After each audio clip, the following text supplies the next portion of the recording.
Hey guys, Steven here, Fanatic Perspective. Thank you all for viewing the early signing day video I did last night and dropped after we had 18 of our 19 commits signed in the University of Texas. I wanted to follow up on something that was a pretty big discussion point already in the comments section, and I think it's pertinent that I address it.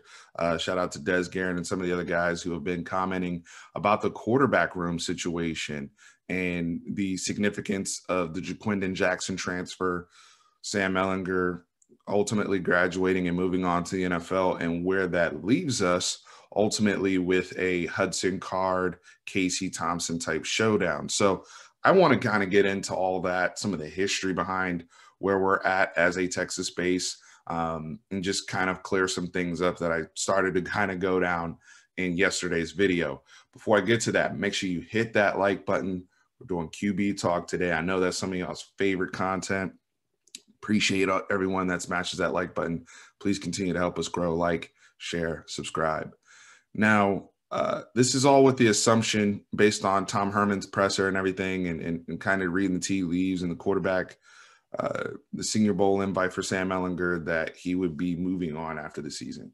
I'll get back to Quentin Jackson and what that means and just some of the historical things there. But we're left with Casey Thompson, who essentially will be a super sophomore because we have frozen eligibility and he redshirted in 2018.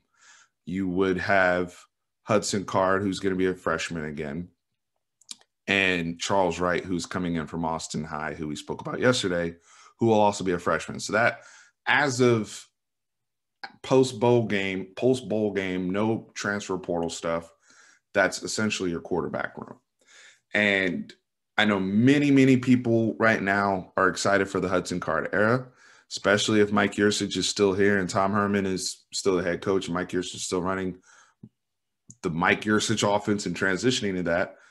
Ideally, Hudson Card would be the trigger man based upon what we've heard in practice, what we've seen in terms of his already physical development from his senior year of high school to now.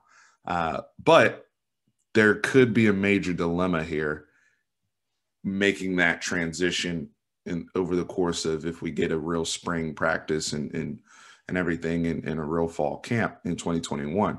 Could be a major dilemma because Casey Thompson's now been here 3 years. You know, he was in that 2018 class. Joseph Osai is declared. Caden Stearns is declared. So some of the guys, his buddies that he's come in with, have played, done that, moved on. He's yet to really fully get his opportunity. And now we're running a different offense than what he was recruited for. And I'll get to some of the scheme changes stuff in a second.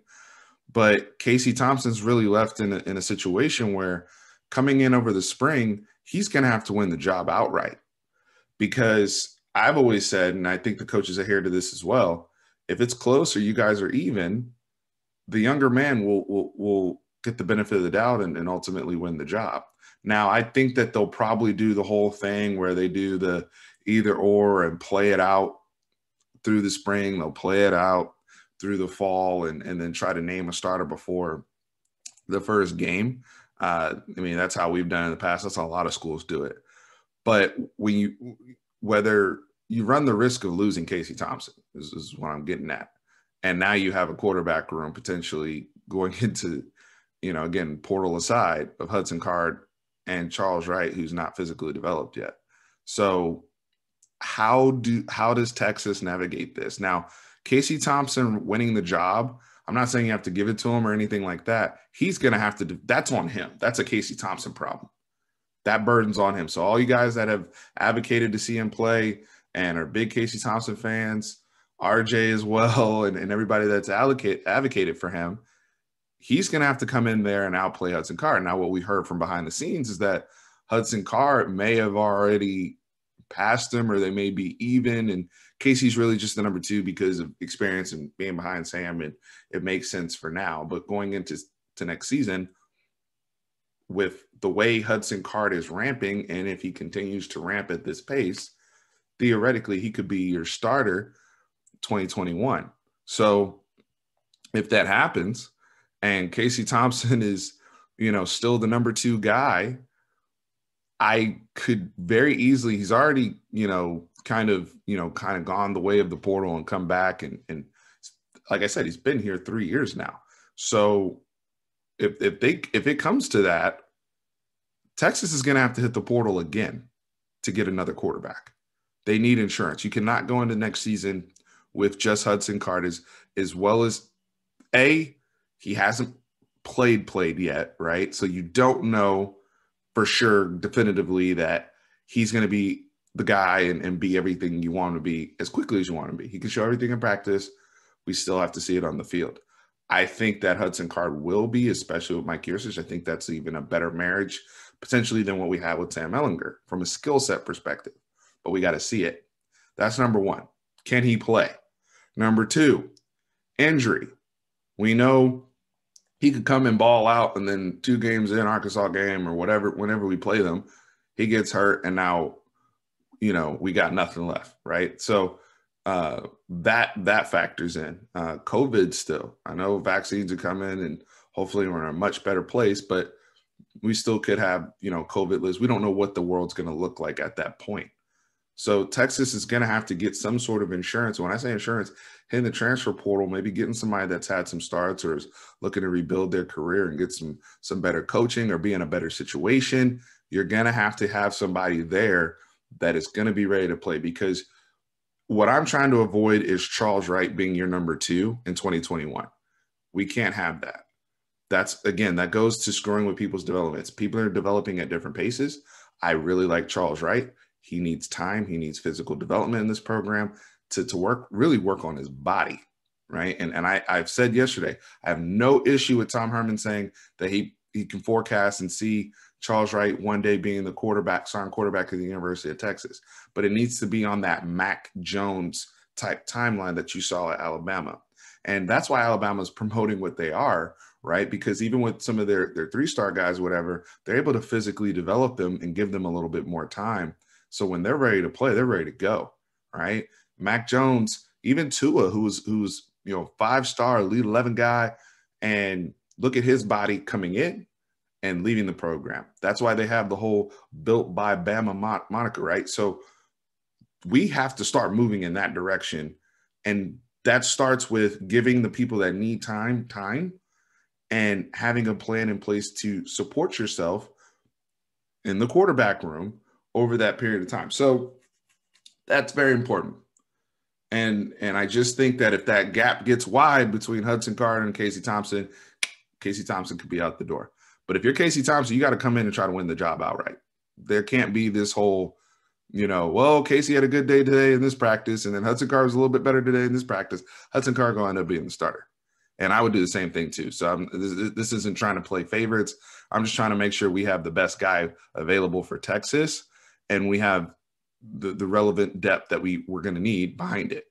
Now, on to Jaquindon Jackson. Jaquindon Jackson, scheme issue, right? So he was recruited by Tim Beck, and this is some of the things I suspected as well. And he's recruited for this offense, power spread, power run, and now he's kind of out in the cold, and he's also rehabbing. A lot of things going on there. Totally understandable. Now he's not necessarily a good fit. Same time he's rehabbing and just trying to get back on the football field at a consistent level. And he did a great job of getting back by camp, honestly.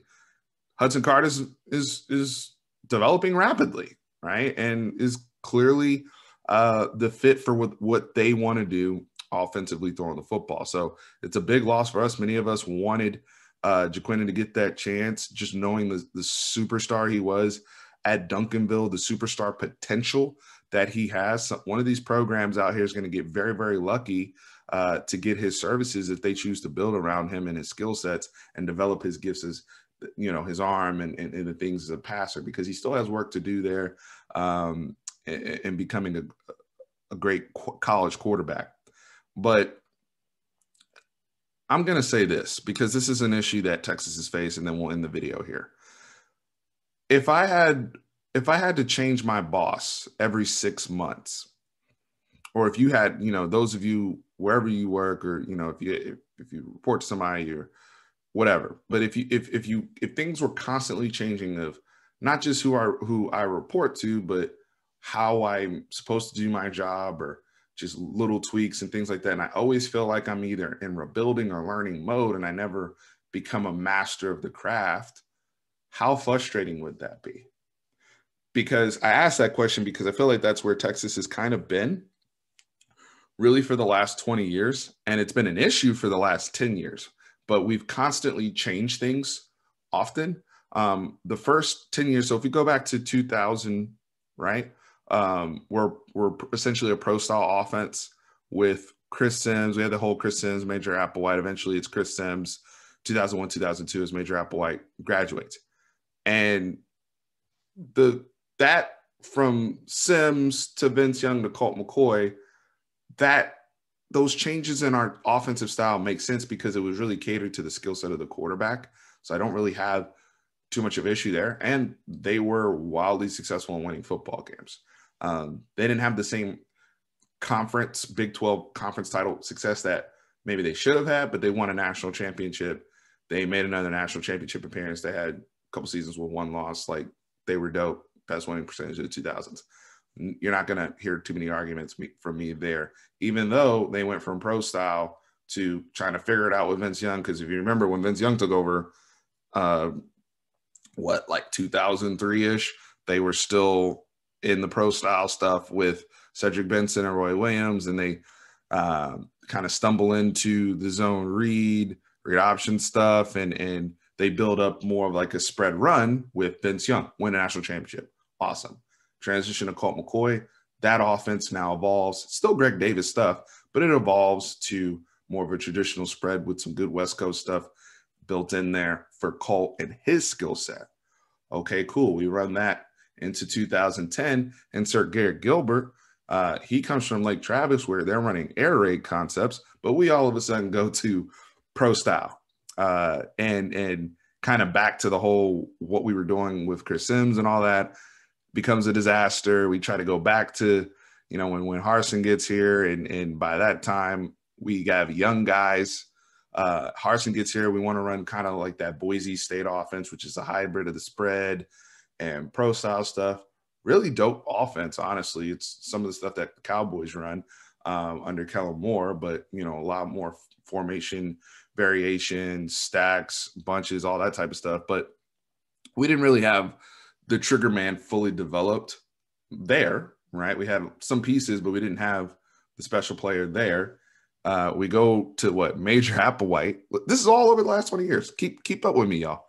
Major Applewhite. And then we try to go back to the spread that, hit or miss. Mac gets fired. Insert Charlie Strong. Charlie Strong comes from Louisville. We have Sean Watson that comes with him, but we're trying to hire Joe Wickline. And, we have this whole thing, and it's a mess. And then we ultimately settle on doing a pro style offense with David Ash. Okay, cool. Big problem with that is David Ash has concussion problems. We lose him. I think after the very first game against North Texas, we also lose our 4-year starter at center in Dom Espinosa. That's how the Charlie Strong era starts. Insert Tyrone Swoops to run a pro style Sean Watson led offense that year. You know how that turned out. The following year, we somehow go from, Sean Watson gets canned or gets demoted after game 1 against Notre Dame.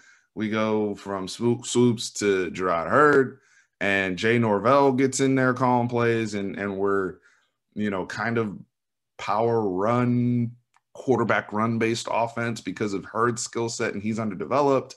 That's what we do. Then we throw the Hail Mary. We go to the veer and shoot. Look at all these offenses I'm talking about. We go to veer and shoot because we hire Sterling Gilbert in 2016. We bring in another quarterback in Shane Buechele. We move Gerard Hurd, ultimately the receiver. And, we start off well. Quarterback, though, is small, not very mobile, gets beat the hell up behind in the veer and shoot. Running back goes off, 2,000 plus, wins the Doak. Deonta Foreman. So that was awesome. But we lose to Kansas. Charlie gets fired. In comes Tom Herman in 2017. His traditional power run spread, pro style spread, whatever. And the kind of back and forth between Shane Buechele and Sam Ehlinger until Sam Ehlinger takes over to present day. Mike Yurcich comes in, and Mike Yurcich wants to move off of that, a lot less quarterback run, more traditional spread concepts like we saw at Oklahoma State. That's Texas's identity over the last 20 years in a nutshell, all of that. So when you constantly have that transition, think about all the quarterbacks that have been recruited over the years for different schemes and different sets. It's a mess. Like Roschon was recruited for the old offense, right? We recruited Jaquin Jackson for the old offense. And then we have these pieces here that now when we start moving and changing things, they don't fit. And so, yeah, it leads to player frustration. This isn't just unique to the quarterback position. It's a lot of different positions, but you know, even guys like Kai Loxley, who we brought out, I think, 2015, he moves from quarterback to receiver. Stroud Hurd, quarterback to receiver. Before them, Jalen Overstreet, quarterback to running back. Roschon Johnson, quarterback to running back. Like, it's just a lot of moving parts going on. We had the 18-wheeler get installed in the middle of that with Tyrone Swoops. Meanwhile, if you look at OU, Bob Stoops' first year was what, 1999? It's him and Mike Leach. Year 2, he wins a national championship. Him and the Fighting Manginos, Mark Mangino, and what has OU been running for the last 20 years? Ask yourself that. Versus juxtaposed against what we just went down with Texas, especially specific to the quarterback. So just food for thought. Okay, in terms of where we need to get to in terms of program consistency, in what we're recruiting guys into and what we want to develop them into to have success. Because I see quarterbacks of different skill sets going to OU.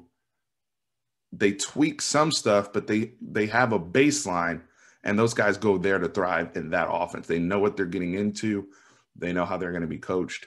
And they know what they're going to be running. You get to Texas, you have no idea what you're going to be running a year from now. You really don't. Because if they change the coach again and Mike Yurcich is out, what offense are you going to be running now? And will Hudson Card be the ideal fit? Or will it shift to Casey Thompson again? Who knows? So food for thought, guys. I just really, really wanted to kind of dive in on this a little bit more. I would love to hear your commentary on the quarterback room situation, what your thoughts are. I appreciate everyone, again, who's chimed in. And if I missed anybody on the recruiting recap, I know I tried to touch on as many kids as possible, but if I missed on anyone, and like I said, if you have any other thoughts, please chime in. But overall, I appreciate all the commentary this week. We've had a lot of content come out, live stream, recap, signing day, a lot of stuff going on. So appreciate y'all. And remember, horns always up.